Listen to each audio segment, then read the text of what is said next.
Praise the lord. Good morning. బాగున్నారా? మీ అందరి క్షేమ నిమిత్తమై ప్రతిదినం ప్రార్థిస్తున్నాను. నేటి దినం సామెతల గ్రంథం 12వ అధ్యాయం 25వ వచనాన్ని మనం గమనించినట్టయితే, ఒకని హృదయలో విచారము వాడిని కృంగచేయును, అయితే దయగల మాటలు వాడిని సంతోషపెట్టును అని వాక్యం అంటుంది.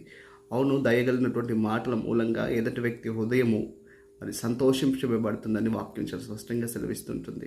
బైబిల్ నుంచి ఒక ఉదాహరణ చూసినట్లయితే, కుష్టి వ్యాధి గల వాడొకడు యేసు ప్రభువుని సమీపించి యేసు ప్రభుతో అడిగినటువంటి మాట ఏంటో తెలుసా?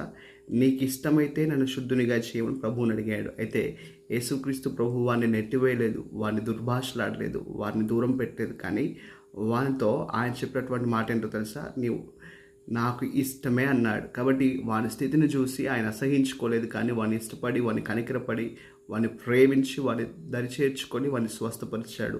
మన మాటల మూలంగా ఎదుటివాని హృదయం గాయపరచకూడదు, కానీ మన మాటల మూలంగా ఎదుటివాని హృదయం స్వస్థతను ఉండాలి. హల్లెలూయా. కాబట్టి యేసు ప్రభు మాటల వల్లే మన మాటలు ఉండాలనేది ఈ వాక్యము చెప్తున్నట్టు సత్యం. కనుక మన మాట ఏ విధంగా ఉండాలంటే ఉప్పు వేసినట్టుగా ఉండాలి. ఉదయకాల సమయం మాటలు వింటుండగా మరి నా జీవితంలో నీ ద్వారా నా ద్వారా ఎవరి హృదయమైనా గాయపడబడుతుందా, లేకపోతే వారి హృదయము సంతోషింపబడుతుందా అనేది ఈ మాటల మూలంగా అర్థం చేసుకుందాం. కాబట్టి మన మాటలు ఎల్లప్పుడూ కూడా ఉప్పు వేసినట్టుగా ఉండటకు జాగ్రత్త పడదాము. దేవుడి మాటలు దీవించును గాక.